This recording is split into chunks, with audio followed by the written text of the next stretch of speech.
to FANSPLAINED, a media criticism podcast with Ryan and Em. I'm Ryan. And I'm Em. In this episode, we return from a much-needed hiatus. We don't ever plan these, they just kind of happen. Yeah. For a reaction to our early screening of Barbarian. This came out a couple weeks ago, so this is a very overdue screening reaction, because we actually saw this a couple days before it actually came out. I'm still seeing some people upload their reactions and reviews of it, so I think it's okay. Yeah, we're just a little slow. We're aware that this was actually a couple weeks ago. So, quick notes on the movie before we get to our reactions. The director was Zach Cregger. It stars Georgina Campbell, Bill Skarsgård, and Justin Long. And it was actually inspired by Cregger reading a nonfiction book called The Gift of Fear. And he cited a section that encourages women to trust their intuition and not ignore subconscious red flags that arise in day-to-day interactions with men. Mm-hmm. We don't need to be told this. No, but I do know about what book he's talking about, and honestly, I am glad that it exists, because unfortunately there are people that will, in fact, ignore their intuition. Oh, so many red flags in this movie, Jesus Christ. So many! The whole poster is a giant red flag. I'm just realizing this now, yes. Actually. He sat down to write a single 30-page scene that would incorporate as many of these red flags as possible, and then it became this movie. It did. And then he was worried it was going to turn into, like, you know, predictable schlocky horror movie stuff. Yeah. And he's like, okay, no.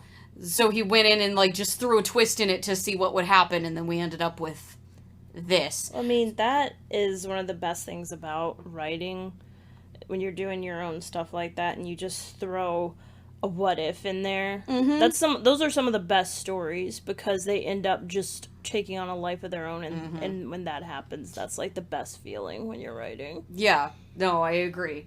So quick pause here. We are going to spoil the hell out of this movie. So if you have not seen it, want to see it, and we do both agree that this is a movie that is best seen knowing as little about it as possible. Yeah, we watched. I'm sure that it'll hold up on rewatches just fine, but the initial experience should really be an experience. So if you haven't seen it, want to see it, care about spoilers, skip it and come back. I watched the only trailer that they put out for it, like the first one, and what I loved about it is that it gave literally nothing away. I remember all of these comments on YouTube giving it all this praise for being like what a lot of movie trailers, especially when we're so inundated with, say, Marvel. Yes. A lot of trailers lack now, and that's basically giving you enough to get you interested, but not too much that you basically know everything you're gonna get from the outset. Don't spoil the whole thing. Yeah, whereas these big superhero movies kind of thrive on some of those big moments. I mean, like, a lot of those trailers, we'll end up watching the movie and we'll be like, this scene at the very end of the movie is the one they used for the trailer. You know, so and now Disney has started making fake scenes to put in trailers. Just to throw people off, so it's just like, it's nonsense anyway. Yeah. No, or maybe the trailer for this was stunning. Maybe you guys just need better editors instead of going to the hassle of filming completely fake scenes. Or maybe they need to, I don't know, give people time and money to work properly. They need both. They need both. They need both, yes, but you're going to get higher quality if you give people time to sleep and money to actually pay for things. Yes. What I loved about this movie, though, is that you can tell that the people who actually worked on it not only had the time and sleep to do so, but even with the limited means and budget that they had, they absolutely made the most out of it. And I love that what assumptions I got from the trailer, which still didn't give much away, but was just enough for me to start maybe theorizing my own thing. I was completely wrong. I had no idea. Of the theories trying to, quote, spoil people on YouTube, because you'll get those people that, like, try and throw their theory up and act like they're spoiling people, and they're going to throw so many ideas out there that eventually they're going to hit one that's semi-correct, and they're going to end up spoiling it for somebody. Or they're gonna, I'm glad that all of those comments were also incorrect as hell. Yeah, they were very wrong. They were very, very, very wrong. Like, little bits of it might have been correct, tiny bits, but for the most part, no, they were not right. I'm still kind of in awe of how ballsy this movie was. Holy shit. How much restraint it showed in some ways, and then just let everything kind of just go batshit crazy in the next. Yeah. It was amazing, and I loved it. Yeah, because what you really think you're getting, the way that they advertise it, the way that the film opens, you really think that you're going to get a thing where you're going to find out that Bill Skarsgård's character is a complete D-bag. Yeah, and he's going to be, like, related to whoever's living in the house that's making it creepy or something. Or he's the barbarian. Or that he's the barbarian in the title or something. Mm-hmm. No. Poor Bill Skarsgård. He was too good for this movie. Too good for this world. They give him a starring role and he's barely in it. Yeah, he dies, like, in the first third of it, yeah, maybe? The first third of the movie. Mm-hmm. Like, you can clearly divide this movie into 3 parts, and the first part is just him and it's Keith and whatever Georgina's character's name is, I forget. Yeah, it was a lot to process, but her character, it's just her character and him in this Airbnb, yeah, mm-hmm. And because they both, like, booked it at the same time, so they both end up there, and you're sitting there going, "Girl, get the hell out of that house!" Yeah, because get the hell out of that. Yeah, it's not even that he's creepy. It's just that this is a red flag, and it's weird. Red flag. And he kind of, he's very awkward. He's kind of overcompensating, but at the same time, you're like, no, he's okay. He's not bad. And it turns out, no, he was actually genuinely a nice dude. Yeah. And not nice guy, #nice guy. Just, he was a good dude. Yeah, he was a good dude who then got his head bashed down in a fucking tunnel and deserve it. I'm so upset. He did not deserve that. But on that note, I'm also, like, even before we get that reveal and then the movie, like, completely switches gears to, like, a completely different movie for a few minutes. Even before that, I really appreciated the reveal where, like, the opening sequence when she's arriving to this house, it's, like, completely dark and all you see is the house she's arriving to. Mm-hmm. And, like, little bits of the street.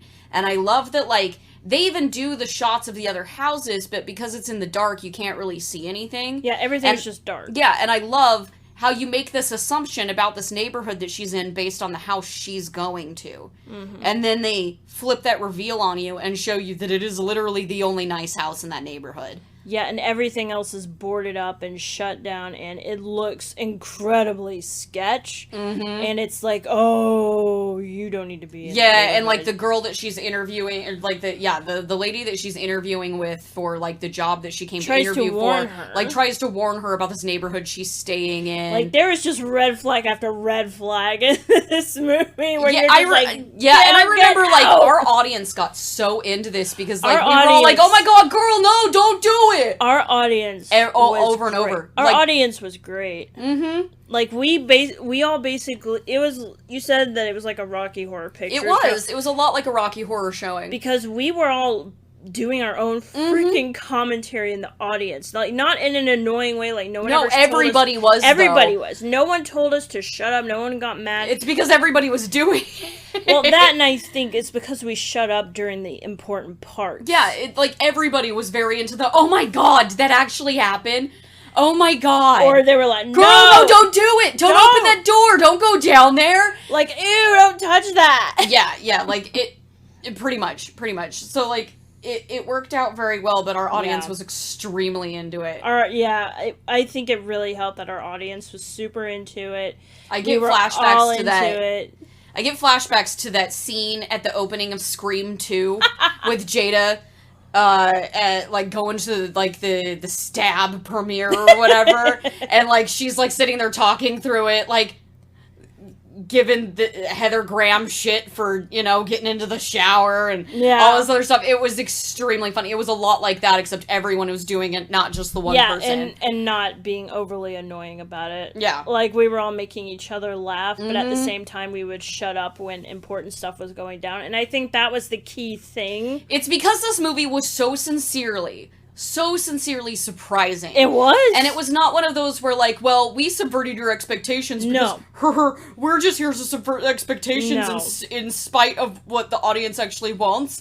No, it's not Game of Thrones over here. No, like, they actually subverted expectations in a way that, like, felt organic to what they were doing. Yeah, felt like old school M. Night when you hadn't experienced the twist before, and it was one of those things where, like, this was better than old school M. Night. Yeah, but it's a lot like that where you're just not expecting what's coming. This was purely someone who was like, you know what, I'm going to just go where the story leads me, and we'll see where it goes.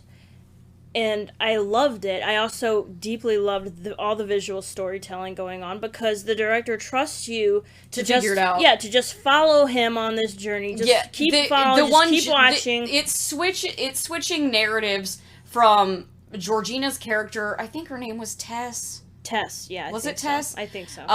And Keith, who was Bill Skarsgård. It's switching from that straight up to Justin Long's character, who was like AJ or something. Yeah, you're right. And then we switched. The immediate switch. It switches places. It switches tone. It's just immediate. And I'm like, what the fuck happened to the rest of the movie? No. And it takes its sweet time getting there. And then there's another fucking switch where we go to a flashback, and I literally remember saying out loud when everyone was silent, like, who the fuck is that? And everyone... Yeah, they switch back to a flashback at one point, so we're in, like, the 50s. Yeah. And then it switches forward, and then we're in the movie with, like, Justin Long and Georgina at the same time. Where the... Justin Long and Georgina as the actors. Oh, yeah. AJ and Tess. AJ and Tess, where their stories actually interconnect, finally. Yes. What the sincere fuck did I just watch? Genius. Wild. Because then it suddenly turns into, like, some weird true crime / monster movie. It was amazing. Where, like, you have, like, this deeply disturbing essay. Which, thank God, we don't have to see. That part wasn't amazing. No. That was gross. I mean, thankfully, we don't have to see We do not have to see it. Because a lot of these movies tend to use that for schlock value, especially horror movies. Too many horror movies have done that for schlock value, and I am so grateful that all we really got was the intention and the implication, and that's really all we needed. Yeah. Well, and it's funny because we're introduced to AJ as this guy who's going through this very, like, it was extremely poignant, and I don't think that they timed this on purpose, but this happening right after the Depp Heard trial, and him going on about this girl that's, like, falsely accusing him, quote, unquote, of, SA. She was not falsely accusing him of anything. Spoiler alert, he is an SAer. Well, it's not even... There have been plenty of other cases like that. It's not even the I know, but it was especially because it was just the one that was, like, most in the news, especially when he was talking about, like, the defamation trial and stuff, and I was like, okay, this is weirdly timed, but I'll accept it. But through the movie, they just keep focusing so much on AJ that I was like, are they gonna fucking try and make me feel bad for this guy? Are they seriously going to make me try and feel bad for this guy? Because unlike what actually happened in reality, AJ actually did turn out to be a complete and utter douchebag. Oh yeah, he was awful, and he stays awful through the whole thing. They do not try and give him a redemption arc. I mean, we almost thought they were going to, and then all of a sudden... Like, the movie doesn't. Tess and AJ end up escaping from the basement tunnel system. And we think that, they're gonna get away, and then the fucking... I don't even know how to describe this person. /lady. Are we talking about the unhoused man? The giant woman. Or the woman in the basement. We'll just call her the woman in the basement. No, she's a giant woman. Okay, but the giant woman in the basement. The giant woman in the basement, who's actually a man in a bunch of prosthetics. Yeah, who is freakishly strong. A victim / she's a daughter of the guy who originally owned the house. She's a multi-generational incest baby. Yeah, unfortunately. And she has a lot of trauma, and she doesn't even wanting to recreate. I don't even... She wants to be a mother in wants some to be a mother. really, really screwed up way. Like, yeah, right? she wants to be a mother, and so she's using all these people coming to this B&B. She doesn't even... Or Airbnb. She doesn't even have, I don't think, the capacity to even, like, vocalize. No, not at all. Not until the end. Not until the very end. Yeah, but she... Like, okay, she's basically using these people renting out this Airbnb as, like, surrogate children. Or trying to. Like, she forces her titties on AJ to suckle, which I'm just kind of like, on one hand, we were all going, ew! And then on the other hand, how does it feel, bitch? How does it feel? I mean, I don't really love, SA as a revenge for SA, to be fair. But again, she's not really going for it that way. Yeah, she's not going for it. It's not at all sexual for this woman at all, because I don't think she has the capacity to think about anything that way. It's not sexual, but after I thought about it, I was like... It's fitting that it happens to the rapist. Yeah, if it's going to happen to anybody at all. If it's going to happen. And then when we think that they've gotten away because a homeless man who lives there helped them once again... You know, he's like, oh, she never comes in here or anything. And then she literally just comes crashing through the wall! Barreling through the wall of Kool-Aid, man. And she takes this poor man and rips his arms off and then beats him to death with his arms. And I couldn't believe it was happening on screen. Because we joke about that shit happening, right? I know. We joke about it. No, this director was like, I'm going to do it. I'm going to put it in a fucking movie. It's gonna be my first movie. I'm doing it. You know, I'm thinking about this after, like, I started my horror movie marathon this month rather than next month. And we recently just watched Mama last weekend. Well, I did. You've already seen it. Yeah, I got to watch your reaction to it. What if we combined these movies? Because the concepts... Kind of both fit. It's just one. I feel like this one actually should have been called Mama, except that it gives it right away. Yeah, except this one, one's a ghost and the other's very real. Yeah, basically the whole point of Barbarian is you're sitting through it trying to figure out who the fuck the Barbarian is. Mm-hmm. Is it AJ? Is it the giant dude woman who owned the house? Is it the poor woman who is sort of a victim of circumstance, but really? But also kind of a mass murderer herself at this rate. Yeah, not that she really understands that, but... Or, you know, like, is it the society that left this neighborhood to look like this? We live in a society. Yeah, like, it's actually really interesting and kind of deep once you really get into thinking about, like, why it's titled... Like, because that was actually a placeholder title that they just left. Because it worked well enough. It worked well enough. But, like... It gives it this other layer of consideration, but, like, yeah, if this had just been some schlocky, like, oh, there's a secret locked in the basement, end of movie, wouldn't have been as interesting, right? No. Like, it would have been some token stuff that we watch on Netflix. No, because I need to talk about the ending. Yeah. The climax, because, okay, so she beats the... It's not funny, but I keep laughing about it because it's so ridiculous. It's because it's like, what the fuck did I just watch? It's ridiculous, okay? She beats the man to death with his own arms. It's not, again, it's not funny. I don't know why I keep laughing about it. It's because it's like watching vampires kiss last night, right? Some of it shouldn't be funny, but it is because it's just that absurd. Holy shit. Holy shit. And they go AJ's trying to help Tess get away because he, like a fucking asshole, accidentally shot her when they were in the tunnels. So, you know, she's handicapped. They're trying to go up this water tower. He ends up leaving her to get up the rest of the stairs by herself because the giant woman's following them up, right?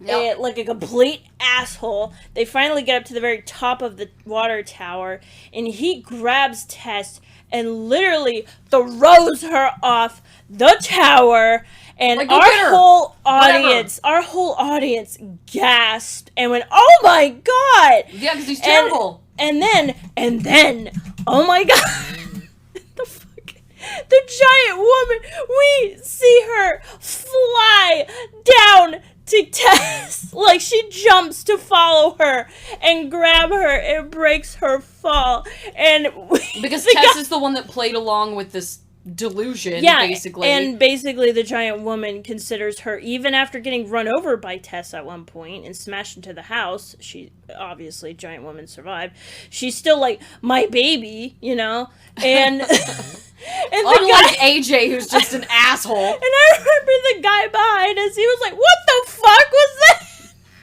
Yeah. And like, you have to imagine this because it's even more absurd because this woman is naked. She's naked. Running around like this. The whole movie, she's just naked. Naked. And it's not a cute naked. It's just naked. And it gets even crazier, if you can believe it. Because AJ looks over, he's like, oh my god, she's dead, right? Because she literally breaks Tess's fall. Tess is on top of her. The giant woman's under her. Yeah. And so he's like, oh my god, I didn't think that would work. Oh my god, we need to get you to hospital, blah, blah. You know, like a complete and utter shit bag. That was totally not your plan, you asshole. Mm-hmm. Guess what? Giant woman's still alive. Gets up, pushes Tess off of her, grabs AJ by the fucking throat, and starts ripping his head apart with her bare hands. She basically rips his head in half from the middle with her hand. It was amazing and gross, and we lost our shit in the theater. Everyone was screaming. Yeah, and this is like the end of the movie, and basically. I'm screaming, and then I'm clapping and going, good, because the R word got his. Yeah, the grapist got his. Grapist. and then Tess has the gun. I don't even remember where it came from, okay? Okay, you just made that sound like this is that scene from Chicago. Where's the gun? Uh-huh. And then, I don't even know where it came from. It's just there. And Tess is pointing it at the woman who keeps going, my baby. And Tess, she feels bad for this woman. And honestly, but what are you gonna do for this lady? Like, really, what are you gonna do for her? It sucks. It's awful. So she ends up shooting her because, honestly, it kind of is an act of mercy. It's not even an act of, like, die, bitch, die. It's an act of fucking mercy. But the best part about this is that the minute that gun goes off, bam, we slam into written and directed by, and Be My Baby starts playing over the credits, and then you get a post-credit scene, and it's just nuts. Shit! No, I thought that was amazing. The editing in this is stunning. It's so good. The camera work in it is so good because, like, you'll get these scenes, like, when Tess discovers the basement, basically, you'll get, like, these beautiful scenes of, like, the camera, like, tracking up the stairs and stuff. Well, you love tracking shots. Tracking shots are my shit. We've gone over this many, many times. But, the photography in this movie is stunning. The and you would not think that a movie with this schlocky-ass premise would look this nice. The visual storytelling in this is gorgeous. The visual storytelling, the colors in this, all of it is done so well. It has no right looking this nice. The lighting in this cinematography is so good. Like, well done for the director. This is his first fucking feature-length film. And I can't wait to see what he does next. And also, well done Bill Skarsgård for being an executive producer on this. No, this is that level of, like, those couple of horror guys that come out of nowhere with, like, no other movies, like Ari Aster or, like, Robert Eggers, and they come out and they just smack you in the face with these banger movies. They just take their dick out and slap it on the table, and they're like, hey, what's about it? What's up? I got a big dick. Big horror dick. That was a little much. You went a little far on that one, dude. Just a little bit. But they do smack you in the face with these movies. With their dick. No. Speaking of big horror dicks, no. There's this one. Oh, God. No, there's this one scene where AJ was trying to get into Tess's MacBook, right? He can't get into it. He literally closes it and chucks it over to the top of a dresser. Our whole audience gasped at that too. Like, because who throws a MacBook like that? Right? What kind of asshole treats a MacBook Air like that? Oh my god! What a fucking so prick! Oh my what god. a prick! He was. That's all I just wanted to mention that because I remember being so offended. It was very funny, but like, yeah, it's one of those where like you get these very specific directors that come in. They haven't really done a whole lot that we know of, No. right? Well, at least And then they just smack you in the face with this banger, and they're like, "This is my career now. What's up?" And I'm like, really hope so. Okay, great. I'm here for it. Please make the next one like this too. Yes, these are the kind of horror movies that we need going forward. Mm-hmm. Like, take chances, take risks, just do shit that other people haven't done. Like, make it interesting. Yeah. Bring your own view to it. You Yeah, know? I don't know how many people have gone on about this movie that it's like it's finally fun to go to the movies because it's so different and so weird and just so crazy. Different. It was unpredictable and wild ride, not a boring moment. Like at all. I understand some of the people who don't like it. Like Molly, I don't think liked it because poor Bill Skarsgård bites it too early in the movie. Yeah, she told us she didn't like it that much. But I can understand some people thinking that, this is still schlock. I can understand. I mean, it kind of is, to be fair. It's just extremely pretty. It's very pretty, and I don't know, man. I had a good time watching it because I couldn't. I've seen a lot of horror movies. I've seen a lot of Lifetime movies. We're very genre savvy, and I feel like I couldn't predict what was going to happen next. Whereas, like, half of these horror movies that I've been watching, like, I will figure it out halfway into the movie. Uh-huh. Like, we were watching, So I Married an Axe Murderer last week, right? Yeah.